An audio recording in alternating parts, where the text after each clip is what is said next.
नमस्कार, आप देख रहे हैं CNBC आवाज और हम चर्चा कर रहे हैं कि वित्त मंत्री पी चिदम्बरम ने जो आज अंतरिम बजट पेश किया है उस पर चिदम्बरम साहब खुश हैं कि उन्होंने वित्तीय घाटे को लक्ष्य से भी कम रख लिया है।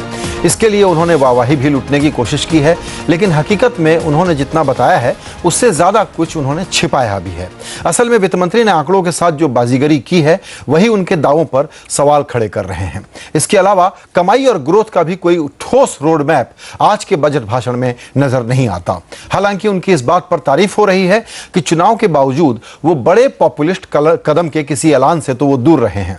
लेकिन बड़ा सवाल यह है कि आज चिदम्बरम ने अंतरिम बजट पेश किया है या चुनाव का एक नया एजेंडा पेश किया है, और इस बजट के भाषण में आज वो पास हुए हैं या फेल। इस पर चर्चा करने के लिए हमारे पास एक खास मेहमानों का पैनल है। कांग्रेस प्रवक्ता सलमान सोज, गोदरेज ग्रुप के चेयरमैन अदी गोदरेज, हीरो मोटो के joint MD Sunil Kant Munjal, Edelweiss financial के chairman Rasesh Shah, senior economist Rajiv Kumar और आदित्य बिरला ग्रुप के एग्जीक्यूटिव प्रेसिडेंट DD राठी। इसके अलावा थोड़ी देर में हमारे साथ जुड़ेंगे बीजेपी के नेता पीयूष गोयल भी। आइए चर्चा शुरू करते हैं। सबसे पहले आज का जो बजट आया, बात यह थी कि किस तरह का इसमें आंकड़ा आ सकता है। जो रेडलाइन चिदम्बरम साहब ने अपने लिए बनाई है, चुनाव का माहौल सामने है, उसको देखते वो क्या कर सकते हैं। तो हमने सबसे पहले हम गोदरेज साहब से ये जानना चाहते हैं कि आज उनके मुताबिक, जो उनके उम्मीद के मुताबिक इंडस्ट्री जिस तरह का अनुमान लगा के बैठी थी, उनको ये बजट कैसा लगा? नहीं, मैं समझता हूँ कि ये इंटरिम बजट की स्पीच बहुत अच्छी रही थी और जो उन्होंने एडवाइस दी है, जो भी गवर्नमेंट आए उसकी वो एडवाइस भी ठीक रही थी। जो नंबर्स आए हैं इस साल के लिए वो भी अच्छे हैं। फिस्कल डेफिसिट कंटेन हुआ है और उन्होंने जो अनाउंस किया है नेक्स्ट ईयर का क्या फिस्कल डेफिसिट होना है वो भी कम है, 4.6%। तो मैं समझता हूँ कि ये अनाउंसमेंट्स अच्छे रहे हैं। खास करके जो एक्साइज ड्यूटी घटाने की जो स्टेप्स लिए हैं, खास करके ऑटो इंडस्ट्री और कंज्यूमर ड्यूरेबल्स में, मैं समझता हूँ इससे फ़ायदा रहेगा। और मैं आशा रखता हूँ कि आते जो नई गवर्नमेंट आएगी, जुलाई में बजट आएगा, उसमें और भी ऐसे स्टेप्स लिए जाएंगे। आइए अब हम शामिल करते हैं राजीव कुमार जी को, जो कि सेंटर फॉर पॉलिसी रिसर्च के साथ हैं, वरिष्ठ अर्थशास्त्री हैं।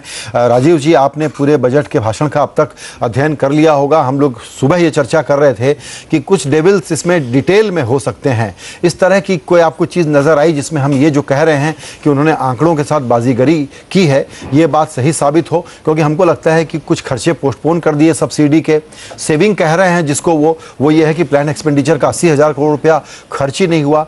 तो जो डेटा है उसकी क्रेडिबिलिटी आपकी नजर में कितनी है?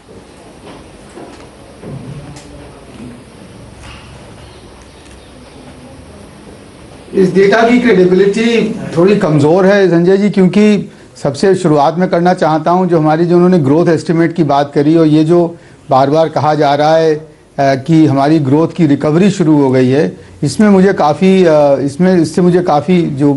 इसमें बिल्कुल भी कॉन्फिडेंस नहीं है। क्योंकि ये मानना कि हमारी सेकेंड हाफ में ग्रोथ 5.2 या 5.2 या उससे ज़्यादा होगी, ये बिल्कुल बात समझ में नहीं आती है।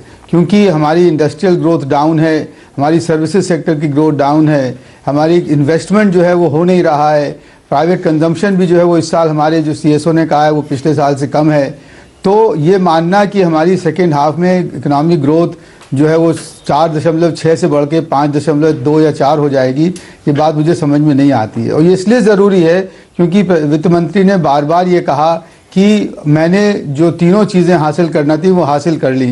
वो ये है कि इकोनॉमिक रिकवरी हासिल कर ली, वित्तीय बैलेंस को, वित्तीय ढांचे को मैंने संभाल लिया फिस्कल डेफिसिट कम करके, और मैंने करंट अकाउंट डेफिसिट भी कम कर लिया। करंट अकाउंट डेफिसिट कम करने के पीछे राज ये है कि इंपोर्ट्स जो हैं वो करीब सितंबर से लेके अब तक 16% और अप्रैल से लेके अब तक 7.5% डिक्लाइन हो गई है। इसका मतलब ये कि आर्थिक गति और मंद हो गई है। और गोल्ड इंपोर्ट्स सितंबर, अक्टूबर, नवंबर में 25%, 80% कम हुए हैं, मगर उसकी जगह स्मगलिंग शुरू हो गई है। और जहाँ तक वित्तीय संतुलन का सवाल है, उसमें ये जो आप बात कह रहे हैं वो ये है कि कई खर्चे, जैसे 35,000 करोड़ ऑयल सब्सिडी है वो अगले साल के लिए उन्होंने उसको आगे कर दिया है। सुना है कि टैक्स रिफंड सारे बंद कर दिए गए हैं। प्लान एक्सपेंडिचर में 80,000 करोड़ का कटौती करी गई है और capital expenditure, non plan capital expenditure में 30,000 करोड़ की कटौती की गई है। तो जो ये एडजस्टमेंट किया गया है, फिस्कल एडजस्टमेंट, वो उसकी जो क्वालिटी है वो इस किस्म की है कि जिससे कि जो कि सस्टेनेबल नहीं है, और साथ में उसमें यह भी है कि ऐसे खर्चे शामिल नहीं किए गए हैं जो कि शामिल किए जाना चाहिए थे। मुझे लगता है कि ये दिखाने के लिए कि उन्होंने अपने टारगेट्स मीट कर लिए हैं, वित्त मंत्री ने कुछ एक जो है कहा जाए फ्रीडम्स लिए हैं जो कि शायद अगर ना लेते तो अच्छा होता। जी बिल्कुल। आइए अब यहाँ जो भी इस तरह का अंतरिम बजट हो या बजट, डीडी राठी साहब से जो कॉर्पोरेट इंडिया की आवाज़ है, उस राय के बिना हम लोग कभी भी किसी साल भी अपना बजट की कमेंट्री पूरी नहीं कर पाते। राठी साहब, आपका वक्त निकालने के लिए शुक्रिया। अभी आपने सुना राजीव जी की एक अर्थशास्त्रीय टिप्पणी यह है कि जो डेटा है, जिस तरीके से उन्होंने इसको मैनेज किया है, उसकी वो क्रेडिबिलिटी नहीं है जो कि हम देखना चाहते थे। एक रेड लाइन क्रॉस न करें, डाउनग्रेडिंग का खतरा ना आ जाए, उसको देखते हुए हम कह सकते हैं कि उन्होंने रेड लाइन को क्रॉस नहीं किया है। एज कॉर्पोरेट इंडिया, ये डेटा और ये बजट आपको कितना आश्वस्त करता है कि हम लोग ग्रोथ और रिकवरी के पाथ पे हैं? देखिए, पहले तो ये बजट नहीं है, ये सिर्फ वोट ऑन अकाउंट है, जहां मेन एम्फेसिस रहता है कि एक्सपेंडिचर क्या होना चाहिए, और जहां तक ग्रोथ और रिकवरी का सवाल है वो तो उसमें टच भी नहीं किया गया है। सो उसके ऊपर किसी तरह का कमेंट देना मेरे लिए वाजिब नहीं होगा। जो अभी राजीव जी को पैनलिस्ट जिन्होंने अभी बात कही, आई थिंक उनसे मैं पूरी तरह सहमत हूँ, पर बात यह है कि डाटा की जो विंडो ड्रेसिंग करना है एक आम बात हो गई है, तो अब इस पे ज़्यादा कमेंट करके कोई फ़ायदा नहीं है। पर सच्चाई यही है कि मैंने पहले भी शायद बोला है कि गवर्नमेंट को अपना अकाउंटिंग सिस्टम, जैसे आप हमको बोलते हैं कॉर्पोरेट्स को कि you should have a very credible और अच्छा गवर्नेंस के साथ में अकाउंटिंग होना चाहिए, ट्रांसपेरेंसी होना चाहिए, वो अभी गवर्नमेंट सिस्टम में भी आना बाकी है। सही बात यह है कि ये सारी चीज़ें कंसीडर करके उनको देना चाहिए कि भाई मैंने ये चीज़ें डेफर कर दी है और इसके कारण से मेरा बजट बैलेंस हो गया है। बट अब मैं ये नहीं भूलना चाहिए कि सबका बर्डन अब अगले साल आएगा, और ख़ास करके जैसे रिफ़ंड नहीं देना, मैं इसको काफ़ी गलत समझता हूँ, क्योंकि रिफ़ंड किसी आदमी का एक अधिकार है, ये उसका हक है। अगर जैसे टैक्स पे अगर टैक्स नहीं दे तो आप उसको पेनलाइज करते हैं, उस पर ब्याज लगाते हैं, उसको प्रोसिक्यूशन की धमकी देते हैं, और दूसरी तरफ आप ये बोल रहे हैं कि मैं रिफंड नहीं दूंगा, जबकि गवर्नमेंट जो कि गवर्निंग बॉडी है, जो गवर्न करती है हमको, उनके गवर्निंग स्टैंडर्ड सिटीजन से ज़्यादा ऊपर होने चाहिए। They should set an example. तो आई थिंक यही चीज़ है। बजट में भी ज़्यादा कुछ करने को था नहीं, पर जो कुछ था अगर ट्रांसपेरेंट और ज्यादा होके करते तो क्रेडिबिलिटी और बढ़ती। पर अब ठीक है सर, आपने बिल्कुल ठीक कहा कि ये वैसे बजट नहीं है, लेकिन चूंकि वो ये कह रहे हैं कि देखिए मैंने एक्साइज ड्यूटी कम कर दी है, इससे ग्रोथ का चक्र चल जाएगा। ऑटोमोबाइल पर आपने सुना, दूसरे जो नॉन कंज्यूमर ड्यूरेबल्स हैं उस पर सुना, इससे कितना फर्क पड़ेगा? देखिए, अब मैं इसको क्वांटिफाई तो नहीं कर पाऊंगा, लेकिन ये कोई मेजर सेक्टर नहीं है। एग्जैक्टली। आप इन सेक्टर से अगर आप समझते हैं कि आप जीडीपी ग्रोथ और कंट्री की ग्रोथ ड्राइव कर सकेंगे, तो मैं समझता हूँ ये गलत है। बहुत से सेक्टर हैं जिनमें कुछ भी काम नहीं हुआ है। आप जानते हैं कि आज कैपेक्स कितना कम हो गया है। मैन्युफैक्चरिंग, ये तो एग्रीकल्चर का रोल बहुत अच्छा रहा है, और उसके लिए आई थिंक हमको भगवान का धन्यवाद देना चाहिए कि एग्रीकल्चर की कंट्रीब्यूशन जो है जीडीपी में काफ़ी ठीक रही है। लेकिन अल्टीमेटली मैन्युफैक्चरिंग को अपना शेयर जीडीपी ग्रोथ में देना पड़ेगा, और वो नहीं आएगा क्योंकि आज एक्सपेंडिचर नहीं है। आप ये जो खर्चा नहीं कर रहे हैं, जो कैपेक्स नहीं कर रहे हैं, इसका इम्पैक्ट आज नहीं 2 साल बाद आपको दिखेगा। मैं इसको ये बोलता हूँ कि जैसे आज अपन ने इन्फ्लेशन कंट्रोल कर लिया, लेकिन आप फ्यूचर का इन्फ्लेशन बाई कर रहे हैं क्योंकि आपकी सप्लाई साइड बहुत वीक हो जाएगी। एग्जैक्टली। ये सलमान सोज साहब हमारे साथ हैं कांग्रेस पार्टी की तरफ से। सलमान भाई, आपने 2 बहुत ही गंभीर राय सुनी, राजीव कुमार जी की और डीडी राठी साहब की। मुझे लगता नहीं है कि इसके बाद मुझे आपसे सवाल भी पूछने की जरूरत है।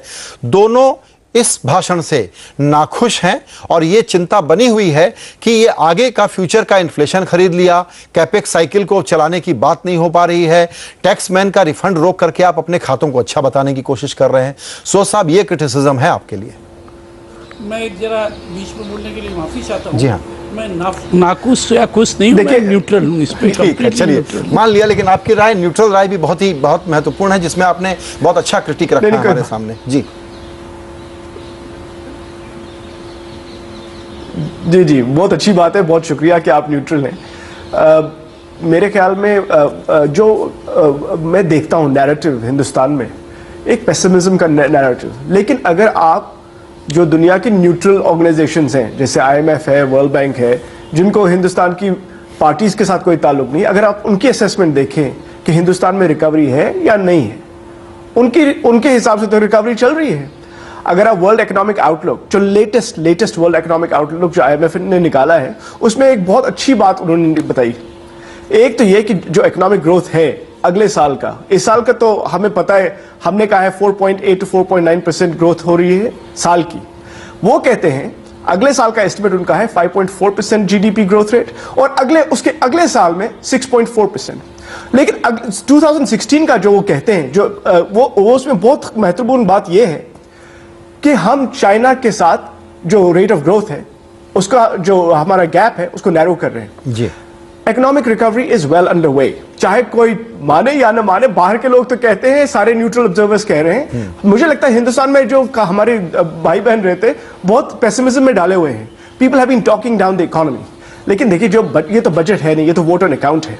इसमें भी जो कुछ बातें हैं, जैसे गोदरेज साहब ने भी कहा, कुछ जो बातें हैं, जैसे कंज्यूमर ड्यूरेबल्स हैं, या एक्साइज इन पे क्या कहते हैं, ऑटो है, या 1 रैंक 1 पेंशन जो हमारे डिफेंस के बहन भाइयों के लिए है, अच्छी चीजें भी हैं। लेकिन हमें ये देखना है कि ओवरऑल सिचुएशन क्या है। ओवरऑल सिचुएशन ये है कि फिस्कल डेफिसिट का जो रेड लाइन था, उससे थोड़ा नीचे है। आप कह सकते हैं कि भाई इसमें इन्होंने क्या अकाउंटिंग की है, वो अलग डिबेट है। ठीक है, बिल्कुल। दूसरा, करंट अकाउंट जी। डेफिसिट बहुत जरूरी था। आपको याद होगा पिछले समर में जी। बहुत टेंशन थी, पूरे हिंदुस्तान को बहुत टेंशन थी कि करंट अकाउंट डेफिसिट कहीं टोटली स्पाइरल ना हो जाए, आउट ऑफ कंट्रोल। वही तो बात है कि देखिए, उसको कंट्रोल करने के लिए जो काम किया गया वो था, एक तो गोल्ड वाला, जिसपे हमें बहुत परेशानी रही है, इन्फ्लेशन, और दूसरा था कि एक्सपोर्ट में जो कमी आई है वो भी एक इसमें फैक्टर है। जी हाँ, मैं आपको एक्सपोर्ट्स की भी बताना चाहता हूं बात। एक्सपोर्ट्स जो है, अगर आप देखेंगे एक्सपोर्ट ग्रोथ जो है इस साल की, आई थिंक 6% से ज्यादा है। तो एक्सपोर्ट ग्रोथ जो है, और बाय द वे एक्सपोर्ट्स तो काफी बढ़ रहे हैं। आप इंपोर्ट्स, प्रॉब्लम है कि इंपोर्ट्स थोड़े कम हो रहे हैं।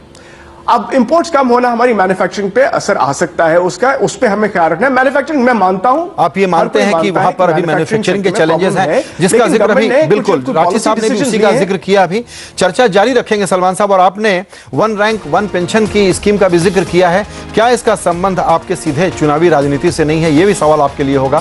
फिलहाल छोटा सा ब्रेक लेते हैं। सारे मेहमान हमारे साथ बने हुए हैं, बहुत ही पावरफुल पैनल है आज हमारे साथ। छोटे से ब्रेक के बाद चर्चा जारी है।